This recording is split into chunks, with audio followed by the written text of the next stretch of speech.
Praticamente todos os jornais e revistas de grande circulação deram como manchete a forma como o ex-presidente Lula se juntou ao deputado Paulo Maluf para apoiar a candidatura do ex-ministro Fernando Haddad à Prefeitura de São Paulo.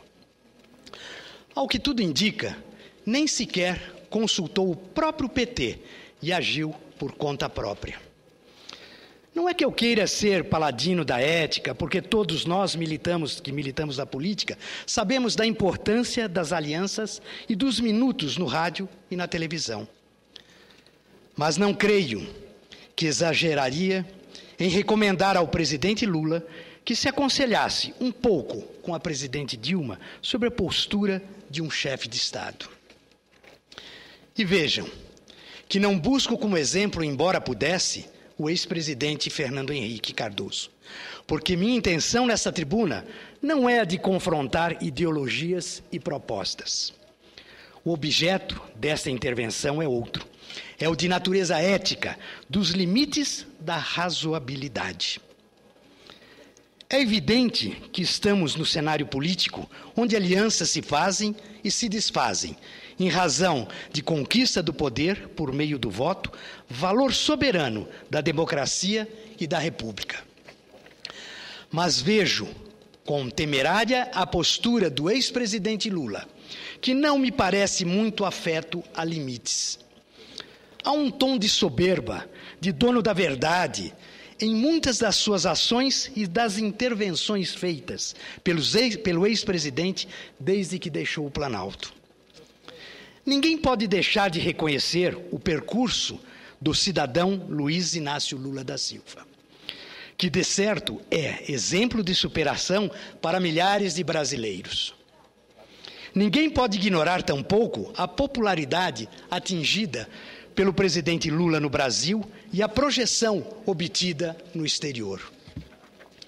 Mas nada disso o credencia a agir como se tivesse o centro do poder permanente, acima da própria República. O presidente Lula não deve se enganar e deixar-se levar pela ideia de que é uma espécie de timoneiro-mor, a quem todos seguem de olhos vendados. Seria um ledo engano. Por quê? Porque bastam 5 ou 10 minutos de conversa nas ruas e nas esquinas para ver como as pessoas começam a questionar o comportamento do ex-presidente. Lula dá mostra de que o poder subiu-lhe a cabeça.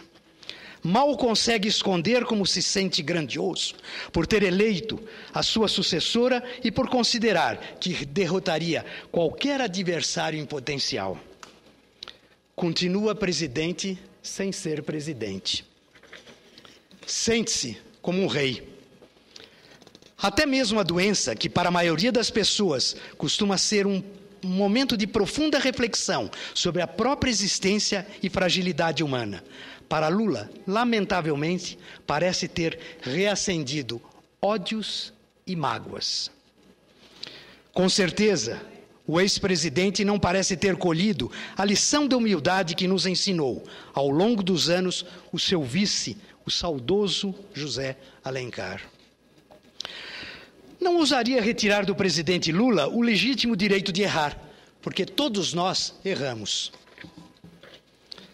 Mas creio que ele passou da hora de parar e verificar que as intervenções, como a do nebuloso encontro com o ministro Gilmar Mendes, prestam um grande desserviço à nação. Foi, sem qualquer dúvida, um desses arroubos de poder à moda Hugo Chávez. Uma atitude que revela um amor velado pelo gaudilho e pela manipulação a qualquer preço dos poderes da República.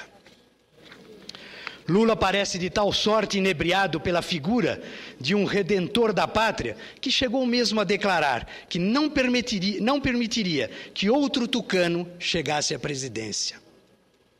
Ora, senhor presidente, na democracia, quem decide os destinos da nação são as urnas. A vontade soberana do povo brasileiro de escolher os seus governantes. Quando Lula fala um disparate desses, é como se dissesse que os cidadãos brasileiros não passam de uma massa de manobras. Talvez por isso, Acredite que a forma como se aliou a Paulo Maluf não lhe vai custar absolutamente nada. A coerência de Lula é o próprio Lula. Mas quem acompanha sua trajetória começa a perceber que, por trás dessa liderança em conteste, há um ego excessivamente grande, enorme. A cada dia, o ex-presidente reforça uma imagem de arrogância e soberba. Começa a mostrar uma personalidade intransigente de pouca ponderação. Fica claro agora, não foi por acaso que Lula disse: se Jesus Cristo viesse para cá e Judas tivesse a votação num partido qualquer, Jesus teria de chamar Judas para fazer coalizão. Ora, senhoras e senhores senadores, Jesus faria como Lula fez.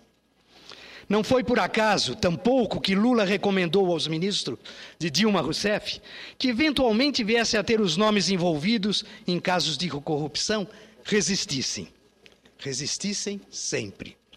E disse, aspas, o político tem que ter casco duro, porque se cada político tremer a cada vez que alguém disser uma coisa errada dele e ele não enfrentar a briga para provar que está certo, as pessoas vão saindo mesmo. Fecha aspas. Se o ex-presidente Lula continuar nesse ritmo, logo, logo vai se transformar numa figura isolada, caracterizada pela falta de bom senso e oportunidade e pelas fanfarronices e episódios nebulosos em que se envolve.